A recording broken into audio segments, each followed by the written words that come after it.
بسم اللہ الرحمن الرحیم۔ آج ہم چیپٹر 1 ہی کا ایپیسوڈ 2 کریں گے۔ جو ہم نے آیت پچھلی مرتبہ پڑھی تھی وہی آیت کو ہم آگے لے کے جائیں گے۔ الف لام میم ذالک الکتاب لا ریب فیہ ھدی للمتقین۔ خدا کی ایک صفت خود المومن ہے۔ مومن کے معنی ہے دوسروں کو امن دینے والا۔ خود تو امن میں ہے ہی، لیکن دوسروں کو بھی یہ بھروسہ ہے کہ اس شخص سے ہم امن میں ہی رہیں گے۔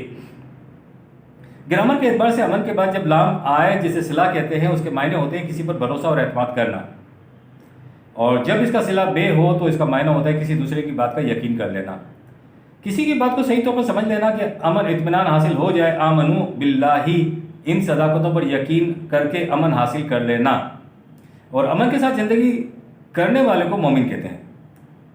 ہمارے یہاں ایمان کا ترجمہ نہیں کیا گیا، انگریزی میں فیتھ ترجمہ کرتے ہیں، یعنی جو بغیر دلیل و برہان کے ہو، کوئی منطقی توجیہ نہ ہو اس کے ساتھ، اس سے ساری گاڑی ہی دوسری پٹڑی کے اوپر پڑ جاتی ہے۔ یعنی انگریزی میں جو ترجمہ کیا ہے وہ بھی صحیح نہیں ہے۔ دلائل و براہین کے بغیر ایمان کہلاتا ہی نہیں ہے۔ ایمان تو آپ علم و بصیرت کی بنیاد پر لائیں گے۔ والذین اذا ذکروا بآیات ربہم لم یخروا علیہا صما وعمیانا، 25/73۔ مومن وہ ہیں کہ اور تو اور جب ان کے سامنے تیرے رب کی آیات قوانین خداوندی بھی پیش کی جاتی ہیں تو وہ ان پر بھی اندھے بہرے گونگے بن کر نہیں جھکتے۔ وہ یہ سوچ کر نہیں مانتے کہ ان کے سامنے قرآن کے قوانین ہیں، یہ قرآن کے قوانین ہیں، اس لیے وہ یہ نہیں مانتے۔ قرآن مومن کہتا ہے ہی اسی کو ہے جس کے پاس دلیل و برہان ہو، علم و بصیرت کی بنیاد اس کے پاس ہو۔ وہ ارباب عقل اور ارباب ایمان ان دونوں کو ایک ہی بات قرار دیتا ہے۔ فاتقوا اللہ یا اولی الالباب الذین آمنوا، 65/10۔ راستے کی خطرناک گھاٹیوں سے قانون خداوندی کی نگہداشت کرتے ہوئے بچو، اے صاحبین عقل و بصیرت۔ الذین آمنوا، یہ وہ لوگ ہیں جو ایمان لائے۔ اگر وہ اولی الالباب نہیں ہیں تو وہ آمنو میں بھی نہیں آ سکتے۔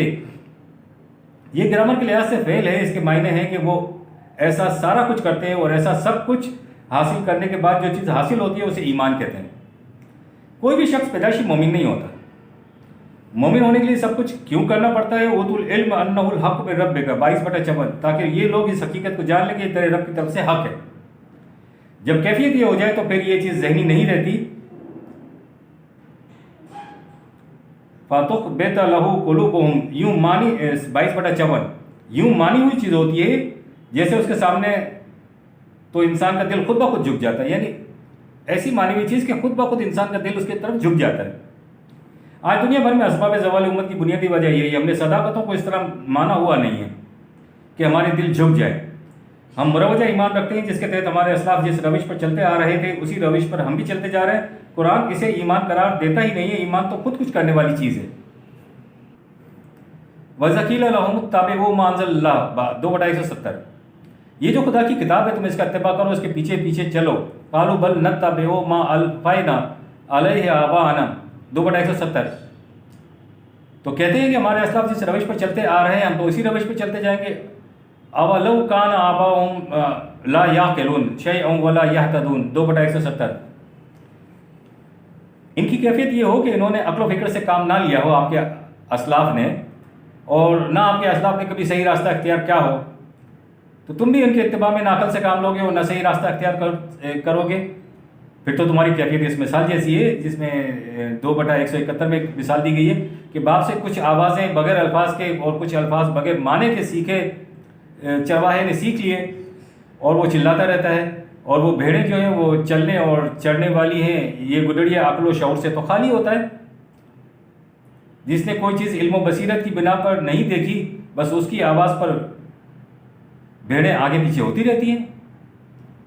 سم بکم عمی فہم لا یعقلون، 2/171۔ اندھے بہرے گونگے عقل و فکر سے کام نہ لینے والے، یہ قرآن ان کو کہتا ہے۔ اور دعویٰ ہے کہ ہم ایمان والے ہیں، اور پھر ہمارا دعویٰ یہ ہو، خود حضور صلی اللہ علیہ وسلم کی زبان مبارک سے کہلوایا گیا 12/108، میں جو تمہیں خدا کی طرف دعوت دیتا ہوں علی وجہ البصیرت دعوت دیتا ہوں، میں بھی ایسا ہی کروں گا اور جو میرا اتباع کرنے والا ہوگا وہ بھی ایسا ہی کرے گا۔ سنت کا مقصد یہ ہے کہ انسان دلائل و براہین کی بنیاد پر کسی بات کو تسلیم کرے۔ بلا بصیرت بلا برہان کسی چیز کو ماننا سنت رسول اللہ کے بھی خلاف ہے، اور جو اس سنت پر عمل کرے اسے منکر سنت کہتے ہیں۔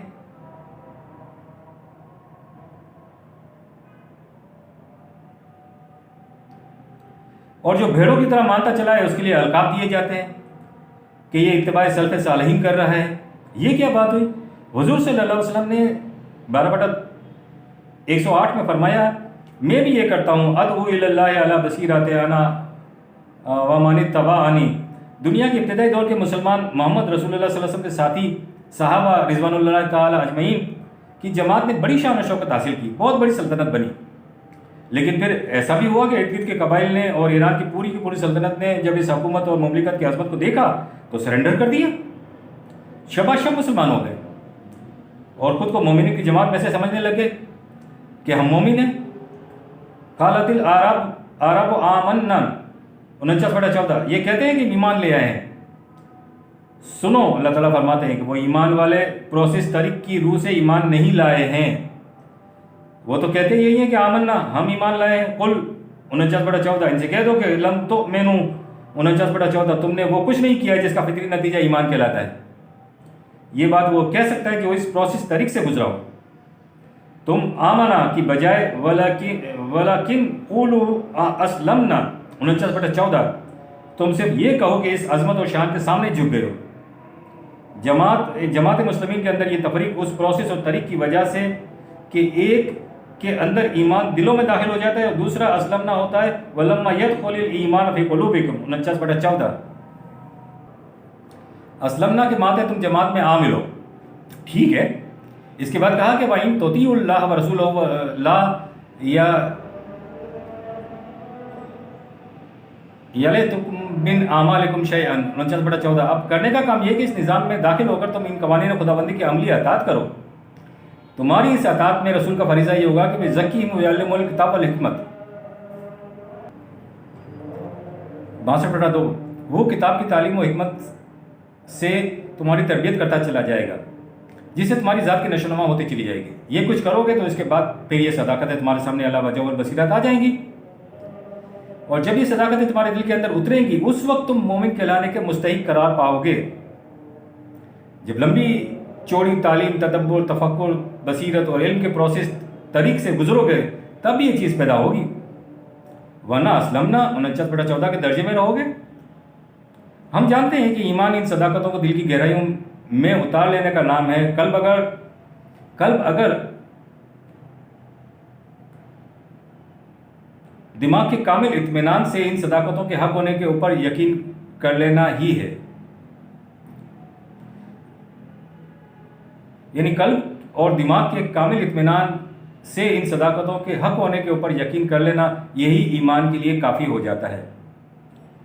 ایک فارمولے اور صداقت پر آپ کا یقین ہو گیا کہ یہ صحیح ہے تو کیا اتنا کچھ ہی دین کا تقاضا ہے؟ نہیں۔ اب فارمولے پر عمل لیبارٹری میں جا کر ہوگا، جو اگلی سٹیج ہے۔ فارمولے پر عمل لیبارٹری کے اندر جب تک یہ چیز ساتھ نہیں ملتی، قرآن اس وقت تک خالی مومن ہونے کو کافی قرار نہیں دیتا، حالانکہ وہ اس سارے مرحلے سے گزرا بھی ہے۔ طریق اس نے جماعت ہی کا اختیار کیا ہے اور صداقتوں پر یقین بھی حاصل کر لیتا ہے، تب بھی وہ کہتا ہے کہ یہ نہ سمجھ لو کہ بس مقصد پورا ہو گیا۔ پہلی شرط یہ ہے کہ مسلمان مومن ہوئے بغیر کوئی ہو ہی نہیں سکتا۔ اس سے پہلی کی سٹیج تو آپ کو پتہ ہے، اسلمنا 49/14 کے ماتحت ہی آئے گا۔ یہ سفر ہے اسلمنا سے مسلم کی طرف کا۔ جیسے ہی تم ایمان لے آئے، ایمان لانے کے بعد کہا ہے کہ فہم مسلمون 30/53، اس کے سامنے جھکنا بھی ہے، اور جو جھک جائے اس سے کہا ہے کہ یوں ہی اندھے بہرے بن کر جھکنا نہیں ہے، علم و بصیرت کی روح سے جھکو تب مومن کہلاؤ گے۔ نبی اکرم صلی اللہ علیہ وسلم سے کہا گیا کہ وما انت بہادی یہ ان دلالتہم، اندھے 30/53، اندھے کو تو تم صحیح راستے پر لا ہی نہیں سکتے، کیونکہ وہ قلب کا اندھا ہے۔ ان تسمع الا 30/53، بات تو وہی سنے گا، من یؤمن بآیاتنا 30/53، جو اس طرح سے ہمارے قانون کی صداقت کے اوپر ایمان لے آئے گا، فہم مسلمون 30/53، اور اس کے بعد اپنے آپ کو ان صداقتوں کے سامنے جھکا دے گا۔ علم و بصیرت کی روح سے اس کو حق ماننے والوں کے متعلق کہا ہے کہ اتنا کچھ کر لینے کے بعد یہ نہ سمجھ لو کہ مقصد پورا ہو گیا ہے، تمہیں مسلم بھی ہونا ہے۔ مسلم سے کہتا ہے کہ تمہیں مومن بھی ہونا ہے، اور مومن سے کہتا ہے کہ تمہیں مسلم بھی ہونا ہے۔ ضابطۂ قرآن کے مطابق عملی نتائج حاصل کرنے کے لیے پہلے لا کے مراحل سے گزرنا پڑتا ہے۔ وہ کہتا ہے کہ آؤ، کیا پروسیس اور طریقے وہ ہم تمہیں بتلاتے ہیں۔ اس عملی پروسیس طریقہ کار کی 2 منازل اور اسٹیجز ہوتی ہیں. وَمَن يَكْفُرْ بِالطَّاغُوتِ وَيُؤْمِن بِاللَّهِ ہے 2/256. یہ جس طرح سے تم نے کہا ہے کہ میں ایمان لایا، اس ایمان سے پہلے طاغوت سے کفر کرنا بہت ضروری ہے. یہ کفر کرو گے تب ایمان کے درجے پر پہنچ سکتے ہو. تمہیں کفر یعنی انکار کرنا ہوگا ہر اس چیز سے جو پہلے تمہارے قلب و دماغ میں پڑی ہوئی ہے. ان تختیوں کو دھو ڈالو، ان سلیٹوں کو صاف کر دو. یہ حصہ لا الہ کا ہے، طاغوت سے انکار کرنا ہے. صاحب اقتدار، صاحب اختیار کوئی نہیں. نہ کسی کے قانون کی اطاعت کی جا سکتی ہے اور نہ کسی کے سامنے جھکا جا سکتا ہے. طاغوت طغا کے معنوں میں ہوتے ہیں وہ جو قانون خداوندی سے سرکشی برتنے والا ہو. یہ صرف باہر ہی نہیں ہوتے، ہمارے اندر بھی ہوتے ہیں. اتخذ ہواہ، وہ جو خود اپنے جذبات کو معبود بنانے والا ہو. اس کے لیے بھی یہی کہیں گے کہ یہ ایمان بھی طاغوت کے اوپر بیٹھا ہوا ہے. یہ بھی طاغوت ہی ہے. مومن کے لیے پہلا مرحلہ یہی ہے کہ ہر غیر خدائی قوت سے انکار کیا جائے. یکفر بالطاغوت 2/256. اب ہمیں معلوم ہو گیا کہ ایمان کے لیے ورب پہلے استعمال کیوں کیا گیا ہے. جسے ہم ایمان لانا کہتے ہیں وہ دراصل کچھ کرنا ہے، اور کرنا یہ ہے کہ ہر غیر خداوندی قوت سے انکار کر دینا ہے. انکار نہیں کرنا بلکہ سرکشی اختیار کرنی ہے. اس سے بھی آگے کا مرحلہ ہے. انقلاب اختیار کر لینا ہے. جب یہ ہو جائے گا تو پھر وَيُؤْمِن بِاللَّهِ 2/256. اس پروسیس و طریق کے تابع رہ کر پھر مثبت پہلو پر آؤ مثبت پہلو کی طرف، یعنی لا الہ کے بعد الا اللہ کے اوپر آؤ. اگر یہ 2 چیزیں پوری ہو جائیں تو پھر فَقَدِ اسْتَمْسَكَ بِالْعُرْوَةِ الْوُثْقَىٰ لَا انْفِصَامَ لَهَا 2/256. تو پھر اس نے ایک ایسا سہارا تھاما ہے جو زندگی میں اسے کہیں دگا نہیں دے گا. یہ رسی کبھی نہیں ٹوٹے گی اور نہ دھوکہ دے گی. اب تم اس رسی کو پکڑ کر اس راستے پر چل سکتے ہو. اب تمہیں کوئی خطرہ نہیں ہے. یہ ہے کتاب، ذالک الکتاب 2/2. یہ ہے وہ ضابطہ ہدایت جو ہدی للمتقین، ان کے لیے رہنمائی دکھاتی ہے، متقین کو رہنمائی دکھاتی ہے، ابھار کر نکھار کر سامنے لاتی ہے، جو راستے کے خطرات سے محفوظ ہو کر منزل مقصود تک پہنچنے کے لیے آمادہ سفر ہو جائے اور سفر پر چل نکلے. یعنی یہ وہ لوگ ہیں جو سب سے پہلے ہر خداوندی تصور، نظریہ، عقیدہ اور قوت یعنی طغا سے سرکشی برتیں، انقلاب کا نعرہ بلند کریں، بغاوت کریں. یہ سب کچھ کرنے کے بعد پھر علم و بصیرت، دلیل و برہان کی روح سے ان صداقتوں کے حق ہونے کے اوپر یقین رکھیں. مسلمون پھر ان کے سامنے عملاً جھکیں. مسلمون کے معنی ہے نا کہ عملاً جھکیں. یہ کچھ کریں گے تو پھر الذین آمنوا تک پہنچیں گے. ربنا تقبل منا انک انت السمیع العلیم. آج ہم نے ایپیسوڈ 2 کیا ہے اور اب انشاءاللہ ہم چیپٹر نمبر 2 کا ایپیسوڈ 1 کریں گے.